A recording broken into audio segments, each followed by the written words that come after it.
আল্লাহর দোয়ায় তারেক রহমান আমাকে আবারও 26 সালের ফেব্রুয়ারি মাসে নির্বাচনের জন্য মনোনীত করেছে।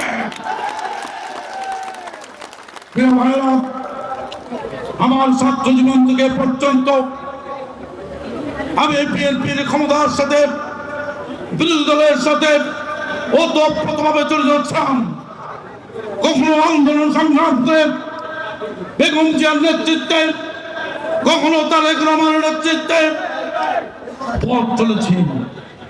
যখন বিএনপি ক্ষমতায় গেছে তখনই এই ক্ষমতার সাথে ওতপ্রোতভাবে জড়িত ছিলাম।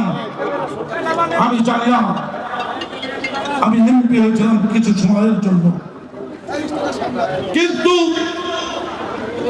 বিএনপি যখন ক্ষমতায় ছিল তখন আমি দলের অফিস সেক্রেটারি ছিলাম। সেই অফিস সেক্রেটারি থাকাকালীন সময় আমি 700 বহু মানুষকে চাকরি দিয়েছি বিনা টাকায়। আমি 700 বহু স্কুল কলেজে উন্নয়ন করিয়েছি।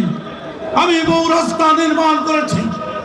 আমি আজকে শুধু বলবো, এখানে উপস্থিত আমার সাংবাদিক বন্ধুরা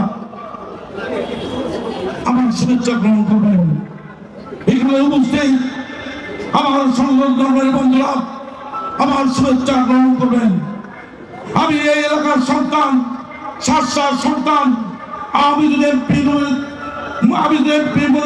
হতে পারি, আমি কথা দিচ্ছি এই সাতসার উন্নয়ন করাবো, এই সাতসার মহিলাদের উন্নয়ন করাবো, শিশুদের উন্নয়ন করাবো। আমি সন্তান ধর্মীদের পাশে রাখবো, তাদের পূজা মণ্ডপ এবং সার্বিকভাবে সহযোগিতা করব। আমি সর্বাগ্রে তরুণ যুবকদের চাকরির ব্যবস্থা করব।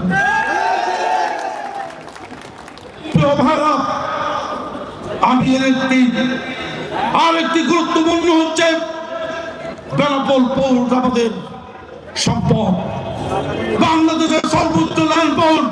এই ল্যান্ড পোর্টের উন্নয়ন করাবো, আধুনিকায়ন করব। মানুষ যাতে সহজভাবে ব্যবসা বাণিজ্য করতে পারে, সরকার যাতে তাদের ন্যায্য রাজস্ব পায়, এখানে যারা শ্রমিক আছে তাদের উন্নয়ন করব, তাদের ন্যায্য পাওনা যাতে পায় সেই ব্যবস্থা করব। আমার দেশ ভারতের পাশের একটি দেশ, আমরা তাদেরকে সুপরিবেশ করি, কিন্তু তারা বিভিন্ন ভাবে আমাদেরকে শোষণ, শাসন, অত্যাচার করে আমাদের দেশের তরুণদেরকে ধ্বংস করার জন্য ফেন্সিডিল পাঠায়, ইয়াবা পাঠায়। আর যখন বর্ষা মৌসুম আসে তখন পানি দিয়ে ভরে আমাদেরকে ডুবিয়ে ধরে। আর যখন শুকনা মৌসুম আসে তখন আমাদের নৌকা নদীতে চলা, ফসল ফলাতে পারি না। আমি সাতসার মানুষকে বলতে চাই, ভারতের ওই পানি নীতি, আমার নীতির যেটা করব সেই নীতির কাছে ভারতের নীতি ধ্বংস হয়ে যাবে। আমি স্লুইস গেট করব, আমি ওই যে মাকড়াল বিল,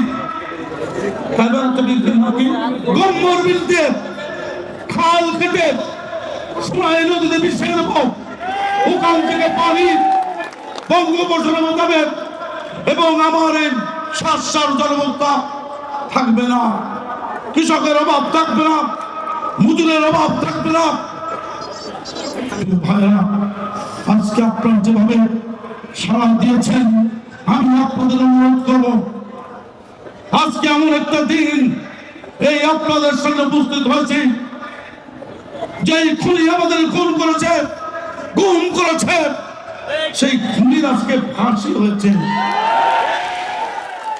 আমি হাসতে চাই না, ওদের মতন নিচু মানসিকতা আমরা নই, কিন্তু আল্লাহর মার, দুনিয়ার মার, শেখ হাসিনার নির্দেশে আর ওই স্বরাষ্ট্রমন্ত্রী মুস্তফা কামালের নির্দেশে আমাদের বাচ্চারা গুলি খেয়ে মরেছে, অনেকে এখনো আহত হয়ে বিছানায় কাতরাচ্ছে, তাদের সেই আল্লাহর কাছে প্রার্থনা আজান হচ্ছে। বন্ধুরা, আমি আপনাদের কাছে শেষ, আমি আপনাদের দোয়া চাই, আমার জন্য দোয়া করবেন, আমার জন্য ভোট চাই।